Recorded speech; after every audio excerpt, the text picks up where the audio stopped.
And we hope that with the one-stop shop, we will, hopefully, improve the situation on place, on site. За хууль эрх зүйн орчны асуудал бол манай хөтөлбөрийн 3 дахь компонент буюу 3 дахь хэсгийн үндсэн асуудал байгаа. Энэ эрх зүйн хүрээг сайжруулах асуудал. Тэгэхээр одоо байгаа эрх зүйн орчин дээр бид нар бас нэлээд дүн шинжилгээ судалгаануудыг бол хийсэн. Тэгэхээр одоогийн байдлаар бол яг бүрэн тийм тохиромжтой эрх зүйн орчин бас бүрдсэн гэж хэлэх болоогүй байгаа. Тэгэхээр бид нар бол энэ чиглэлээр хийх үйл ажиллагаанууд дээр бол тухайлбал 2 сарын дараа бид нар нэг семинарыг зохион байгуулах. Тэр семинарын үеэр өрсөлдөөний хуулийн тухай асуудлыг авч үзэж ярилцсан. Одоо Монголд бол яг өрсөлдөөний хууль гэж одоо бусад оронд байдаг тийм агуулга бүхий хууль бол байхгүй байгаа. Тэгэхээр ийм хууль гарах нь бол ер нь жижиг бизнес эрхлэгчдийн хувьд энэ өрсөлдөх орчин, бизнесээ хөгжүүлэх орчныг одоо боловсронгуй болгоход бол зайлшгүй хэрэгтэй байдаг. Мөн 2008 оны 1-р сард Монгол Улсын засгийн газраас хувийн хөгжлийг хөгжүүлэх стратегийн баримт бичгийг боловсруулж гаргаад хандивлагчдад танилцуулсан байгаа. Тэгэхээр тэр стратегийн баримт бичигт одоо ямар асуудлыг одоо тэргүүлэх чиглэлийн үндсэн чухал гэж үзэж байна вэ гэдэг дээр нь бид хандивлагчдын зүгээс бас өөрийн хувь нэмрийг оруулахаар одоо төлөвлөж ингэж ажиллаж байгаа. Тэгэхээр энд ялангуяа жижиг бизнес эрхлэгчдэд тулгарч буй асуудлын нэг нь бол энэ төрийн үйлчилгээний хүнд суртлын асуудал байдаг. Тэгэхээр үүн дээр одоо өөрчлөлт гарах үүднээс бид нэг цэгийн үйлчилгээг Дархан уул аймагт бий болгохоор одоо төлөвлөж байгаа гэж байгаа. Тэгэхээр энэ ажлыг хийхээс өмнө бид бас нэлээд судалгаануудыг явуулсан байгаа. Яг чухам төрийн үйлчилгээний ямар одоо цэг, ямар асуудал дээр нь хэрэглэгчид сэтгэл ханамжтай байж чадахгүй байна вэ? Яаж сайжруулах вэ гэдэг дээр бас төсөл анхаарч ажиллаж байгаа. But let me add, of course, we're not the only players in the field, definitely not. Quite a lot of donor organizations are tackling these problems, the existing problems, but we coordinate quite closely with the other organizations because doubling up would, of course, be a nonsense, would be a waste of energy.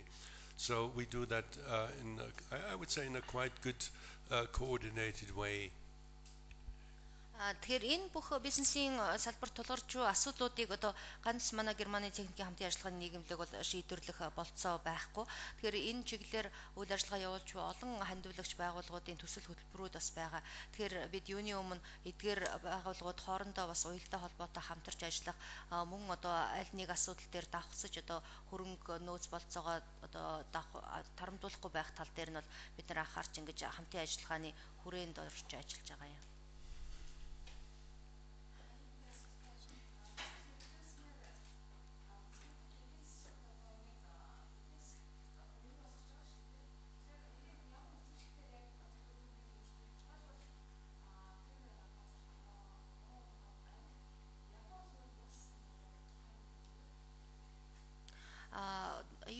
The program is going to contribute to the economic development of the region. In this case, how to measure the successes, achievements? What kind of indicators do you have in order to measure success? And for instance, in terms of poverty, whether the poverty rate has reduced in these 3 regions during the time of implementation of the program? Well, when we speak about poverty reduction, of course, that is a very broad issue. We concentrate, as we already indicated in our introduction, on the development of a BDS market. And so what we measure is how this market is growing and how SMEs are using more and more business development services. Of course, we also keep an eye on the development of the SMEs themselves, on new creations of SMEs and cooperatives, and improvement of their sales and the employment they create. We suppose, of course, that this will have, and I think it is a reasonable guess, that this will have an impact on also the general situation in the region. So we are not as such a real poverty alleviation project. We are focusing on economic development, but if a region in general economically develops, it has mostly also an impact on poverty. Тэгэхээр яг манай хөтөлбөрийн хувьд болохоор яг ядуурлыг бууруулах гэсэн тийм үндсэн чиглэлтэй бол хөтөлбөрт бол тооцогдохгүй. Манай хөтөлбөрийн зорилго бол одоо бизнесийн эдийн засгийн үйл ажиллагааг өргөжүүлэх, ялангуяа бизнес одоо нэгдүгээр бүрэлдэхүүн хэсгийн хувьд бол бизнесийн үйлчлэгээ үзүүлэх, зах зээлийг боловсронгуй болгох, дэмжих гэсэн ийм үйл ажиллагаа байдаг. Тэгэхээр энэ юу гэсэн үг вэ гэхээр бид жижиг бизнес эрхлэгчид энэ хоршооллогчдын зүгээс бизнесийн үйлчилгээнүүдийг хэр хүртэж байна вэ гэдэг дээр нь бол анхаарлаа хандуулж байгаа. Тэгэхээр бидний үйл ажиллагааны амжилт одоо ямар байдлаар илэрх вэ гэхээр энэ бизнесийн үйлчилгээний талаар одоо зөвлөгөө авч байгаа бизнесийн үйлчлэгээ хүртэж буй сургалтыг одоо авч буй энэ жижиг бизнес эрхлэгчдийн тоо нэмэгдэж байгаа эсэх мөн жижиг одоо бизнесийн байгууллагууд хоршоологчид одоо хоршоолууд шинээр бий болж буй эсэх мөн эдгээр байгууллагуудад энэ жижиг бизнес эрхлэхэд ажлын байр нь одоо хэр сайжирч байна, хэр олон хүн ажилтаа болж байна гэдгээр нь л одоо хэмжинэ гэсэн үг. Тэгэхээр бидний энэ хийж буй ажил бол ядуурлыг бууруулахад оруулж буй зөвхөн одоо нэг хэсэг нь тийм бяцхан одоо хувь нэмэр болох юм. Яг тэгвэл энэ бол ядуурлыг бууруулах бол өөр их өргөн хүрээтэй асуудал.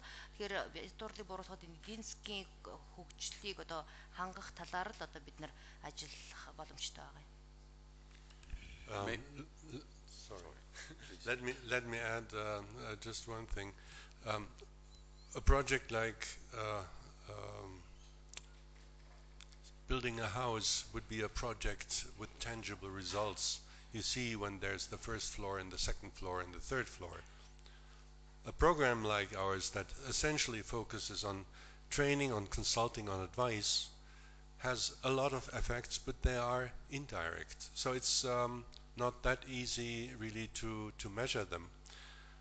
By promoting small and medium enterprises indirectly, by qualifying business service providers more to render services that are needed by these companies, we contribute to the growth of these companies indirectly.